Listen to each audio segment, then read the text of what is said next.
Salut à tous et bienvenue pour quelque chose de nouveau. C'est une série avec les Indiana Pacers de Miles Turner et Victor Oladipo. Pourquoi est-ce que j'ai choisi cette équipe?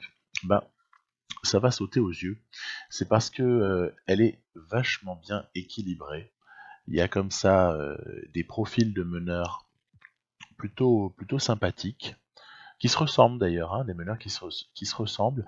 Le petit Aaron Holiday, rookie 2018, semble avoir un joli avenir quand on le voit jouer aussi. Hein, il est assez intéressant, il y a une grosse énergie, le troisième frère de la famille Holiday. Après, Tariq Evans en sixième homme et évidemment le franchise player Victor Oladipo, hein, qui est arrivé comme ça et qui s'est révélé l'année passée. Vraiment, ça c'est super intéressant.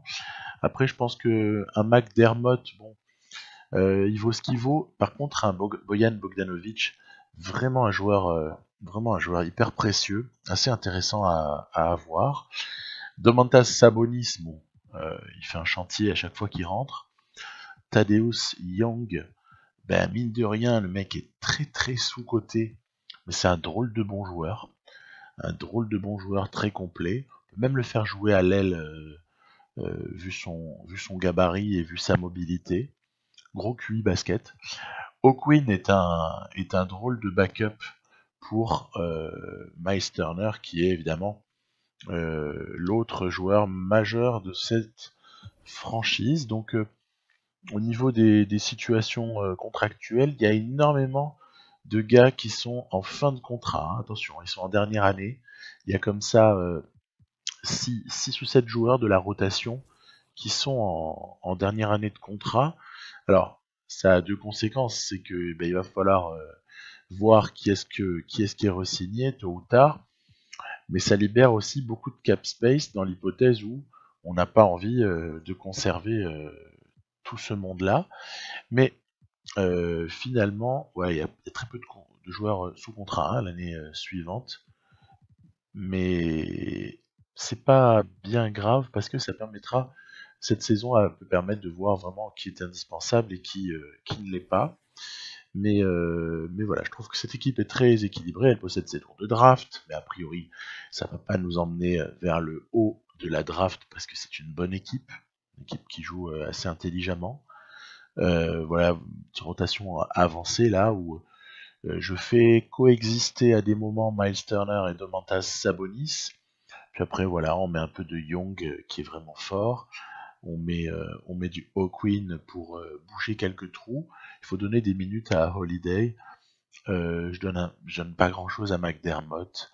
Et puis voilà, le reste, hein, c'est l'évidence. C'est Tariq Evans qui doit vraiment jouer pas mal. Vous voyez, j'ai mis 24 minutes à Evans et Sabonis qui sont 6 et 7e hommes, qui méritent d'avoir vraiment beaucoup de temps de jeu. Ces deux-là, ils sont très bons. Profondeur, on va essayer d'exécuter parce que vous allez voir que c'est une équipe en fait avec laquelle il y a beaucoup à faire au niveau de l'exécution des systèmes et c'est la raison principale pour laquelle je fais cette série en fait. Hein, c'est que on va voir qu'au niveau des systèmes, cette équipe elle est hyper riche et elle est hyper marrante à jouer. Donc les priorités en attaque, elles sont celles qu'on imagine assez aisément. On va évidemment baser beaucoup de choses sur le pick and roll parce que Indiana Pacers ça joue un basket assez propre, ça joue un basket sur pick and roll, en tout cas voilà, avec beaucoup d'efficacité. C'est parti, on va un peu se mesurer. Alors ça commence avec des Grizzlies qui sont une très bonne équipe a priori, hein, alors qu'on les pensait un peu en perdition avant la saison. On se disait cette équipe va être lamentable, elle va tanker, en fait pas du tout. Ça s'avère être une très bonne équipe, vous voyez. Par exemple, voilà, on a des situations qui sont assez fréquentes de pick and roll et voire même lorsque le poseur d'écran s'écarte, pick and fade et qui nous envoie sur des situations hyper favorables à un joueur comme Miles Turner avec son adresse et son tir à mi-distance aussi, qui est excellent. Alors on voit que Victor Oladipo il faut pas hésiter à en user et en abuser parce qu'il est très très fort sur pick and roll. Il brille dès qu'il y a comme ça quelqu'un qui est capable de lui poser un écran, et des poseurs d'écran, il y en a quelques-uns dans cette équipe. Hein, les écrans de Sabonis, les écrans de Turner, les écrans de même d'un O'Quinn lorsqu'il rentre, même d'un Thaddeus Young. C'est vraiment de bons poseurs d'écran. Donc on a vraiment le matos pour vraiment très très bien réussir. Ça n'a pas grand chose à voir avec, par exemple, voilà, j'ai une série avec les New York Knicks, voire même une autre avec le Miami Heat. Voilà, ça n'a rien à voir. Parce qu'on démarre en fait avec une équipe qui est déjà super en place, une équipe qui est quasiment identique à ce qu'elle était l'année passée déjà. Donc c'est vraiment, on a joué la continuité du côté d'Indiana. Vous voyez, avec bon, même si là on s'est fait voler un ballon par Kyle Anderson, il faut quand même le faire exprès. Ensuite de se faire quasiment prendre de vitesse par quelqu'un qui va vraiment pas vite, c'est pas très très malin. Regardez bien ce système, il est intéressant parce que on va en reparler plus tard. Voilà, les Pacers ont comme ça un playbook, hein, qui est muni de beaucoup de pick and roll.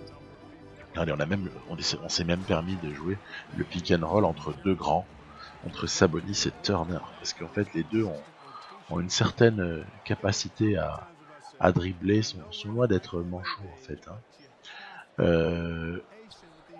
Là, vous voyez, c'est pareil.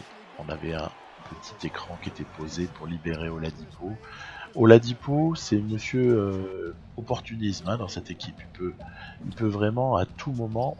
Donc là, on voit Gasol qui s'en sort magnifiquement. Il peut à tout moment dégainer et vraiment exploiter des situations a priori où rien n'est fait, aucune différence n'est faite, mais lui il exploite. Donc il est vraiment phénoménal. Plus je joue avec cette équipe, plus je suis impressionné par Oladipo, très sincèrement. Et donc, comme je disais, voilà, hein, contrairement à d'autres équipes avec lesquelles voilà, j'ai pu beaucoup jouer, c'est pas fini. Bah, ces Pacers, ils ont déjà beaucoup de valeur d'entrée. D'entrée, c'est une équipe qui a vraiment pas mal de valeur, alors qu'on voit que là, on était vraiment en difficulté et on s'en sort un peu miraculeusement. Donc, énorme Thaddeus Young dans ce premier match. J'étais assez surpris là aussi du chantier qu'il a pu faire. Il a été monstrueux. Alors, on a mené assez nettement. Puis c'est amusant de voir que en cette toute fin de match, ça aurait tendance à revenir. Alors du coup, on revient sur nos fondamentaux. Petit écran posé par Turner qui termine en pick and pop. Après, il nous sort un petit fade away. Voilà, tranquille. Ça, c'est l'histoire de se mettre à l'abri. Vous avez vu, Thaddeus Young, homme du match. Il a été, je crois qu'il était quasiment en triple-double sur ce match-là. Vraiment omniprésent. Le joueur, mine de rien, il y a une note qui est pas anodine dans ses caractéristiques. C'est QI. Il a A- en QI. Ce qui veut dire qu'il est évalué par le jeu comme quelqu'un qui est particulièrement intelligent sur le terrain, qui fait les bons choix. Et je pense que ça doit expliquer pas mal de mouvements qu'il fait et qui sont les bons, ou bien de passes qui sont comme par hasard qui arrivent à être destination, etc. Voilà. Je pense que cette note de QI, elle joue énormément. En tout cas, elle joue bien plus que ce qu'on pourrait l'imaginer sans trop s'y pencher. Donc deuxième match assez délicat puisque c'est aux Bucks. Alors les Bucks, c'est pas franchement l'équipe la plus faible de la conférence. Hein. Il y a le mutant Giannis Antetokounmpo qui est prêt à tout moment à mettre le feu. Donc c'est pas tout à fait évident. Vous voyez que Oladipo ici s'en sort tel un acrobate. Voilà, hein, Giannis, c'est dur à arrêter. Donc, regardez, même quand on a réussi à le perturber, il arrive à récupérer la balle et il sert Middleton, qui est magnifiquement sous le cercle, et bam. Donc, c'est pas évident tout ça. Même Ilyasova Voilà, hein, on connaît sa valeur. C'est un début de match en fait qui est assez ingrat. On prend un peu la marée, pour être franc. Allez, boum, encore un. Donc c'est déjà donc un premier quart-temps assez catastrophique. Ça enchaîne avec un début de deuxième quart-temps qui n'est pas bien meilleur. Donc bon, allez, je me dis à ce moment-là, c'est le deuxième match que tu joues avec cette équipe, c'est pas bien grave. Là, on voit un système super intéressant avec le retour de l'ailier qui sert le grand, le poseur d'écran se fait servir dans la raquette. Donc intéressant. Celui-là, on va se le garder dans le coin de la tête. Sabonis qui fait plutôt un bon match d'ailleurs. Hein. Bon, voilà, on essaie d'être opportuniste quand il y a comme ça un rebond offensif de Tadeusz Young pour essayer de servir les coéquipiers. Toujours jamais oublier un Bogdanovic qui est prêt à dégainer à tout moment. Oladipo qui essaye de venir finir près du cercle. Et puis finalement, tout ça, ça nous a mis plutôt en position favorable à la fin du quatrième quart-temps. On a comme ça aussi des petits pick and roll où tout le QI basket, toute la valeur d'un Sabonis voilà, joue à plein. Voilà, là, j'essaie d'exécuter en attaque, mais c'est pas toujours évident. Tiens, regardez, ils ont fait une erreur. Ils ont pris Collison.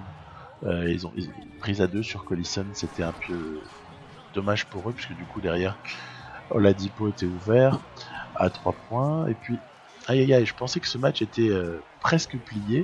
Et ça revient tellement qu'on est à +2 seulement. Et je vais essayer de jouer rapidement pour démarquer. Parce que quand l'IA fait presque tout terrain comme ça, il y a moyen d'aller chercher un panier facile si on se dépêche de jouer le truc. Et voilà, donc on va tomber dans le fall game avec un Oladipo plutôt performant. Il va assurer ses lancers. Voilà, le truc, c'est fini. Donc, deuxième victoire. Celle-là est peut-être un petit peu plus valeureuse que la précédente. Avec voilà, triple-double pour Yanis. Un bon Brook Lopez. Bon, derrière, voilà, il a manqué un peu de soutien quand même, Yanis, hein, du côté des Bucks. Oladipo qui est voilà dans un très bon match. Bon, on met pas des cartons, mais on gagne contre des bonnes équipes. Donc c'est plutôt ce que je recherche en fait. J'ai pas envie de sinon je prendrais les Warriors si j'avais envie de mettre des cartons. Donc à partir de là, si je prends Indiana, c'est que j'ai envie de me confronter un peu.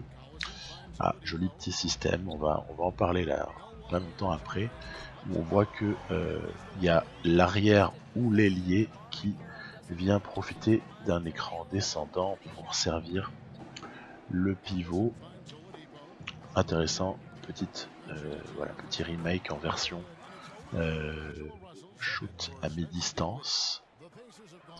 Voilà, on va là encore une fois pas paniquer, demander à quelqu'un de poser un écran. Et puis en plus, Tyreke Evans, il a cette capacité à dégainer un petit peu quand on ne l'attend pas. Donc entre Tyreke Evans, Oladipo, Bogdanovic, j'ai envie de dire qu'il y a du sniper. Hein. Là, regardez, hop, on a réussi à retrouver la passe sur l'intérieur qui vient couper dans la raquette. Voilà, après un petit fist 25 5 out. 5 out, ça veut dire que tout le monde, en tout cas, voilà, va être à l'extérieur de la raquette. C'est pour essayer d'ouvrir la raquette. On voit que du coup, ça va permettre à Turner de jouer le 1 contre 1. Alors que sinon, il aurait pu être éventuellement gêné par l'autre intérieur. Parce qu'on sait que les Nets jouent avec 2 intérieurs. Finalement, parce qu'en ailier fort, ils mettent souvent quelqu'un qui est là. En l'occurrence, il y avait Farid, il y avait Randy Hollis Jefferson, il y avait à des moments même Davis, là, celui qui était à Portland. Donc voilà, on est tout de même dans un match avec peu d'adresse, c'est ça le bémol.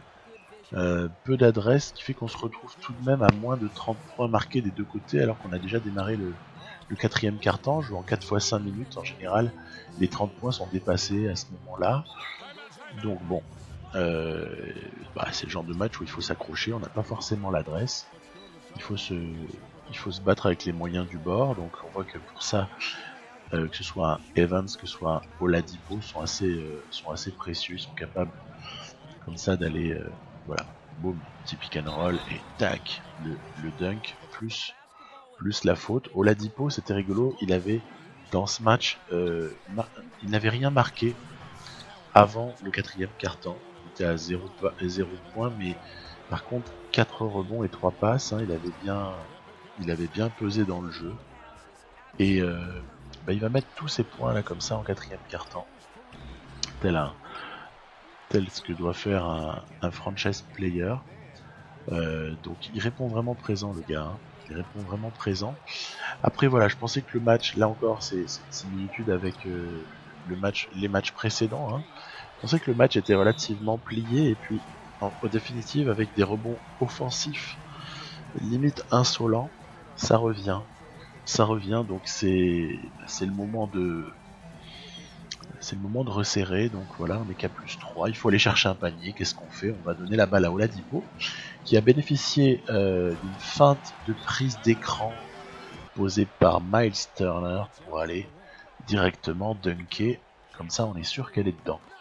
Et puis derrière, il y a un démarré Carroll qui s'est pris pour Steph Curry. Il a été à 4 sur 5 là, hein, sur le match, à 3 points.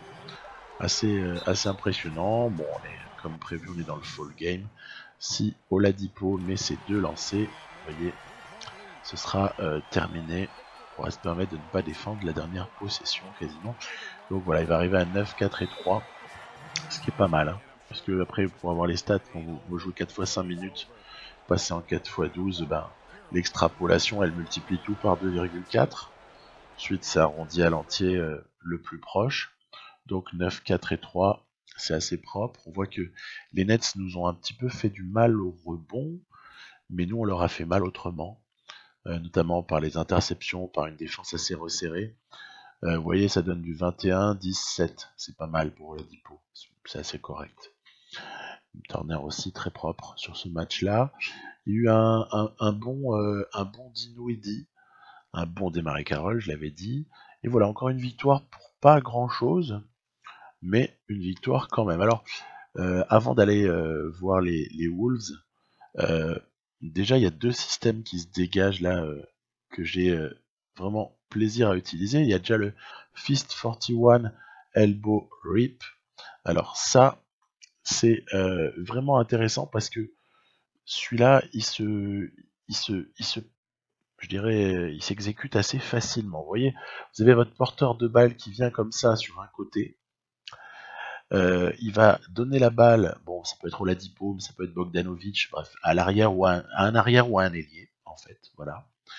Et vous allez avoir ensuite, c'est intéressant de voir là, c'est Collison, par exemple, Collison va descendre, il va poser un écran, sur le 5 adverse, et c'est comme ça que Miles Turner va se retrouver finalement avec un shoot ouvert. Donc encore une fois, la séquence, là c'est Bogdanovic qui va être à la passe, écran descendant, un peu moins bien posé parce que c'était Marc Gasol, donc Collison pour aller poser un écran sur Gasol, c'est pas forcément évident, et shoot ouvert derrière. Ensuite, il y a aussi le Fist 14 Hawk Rip.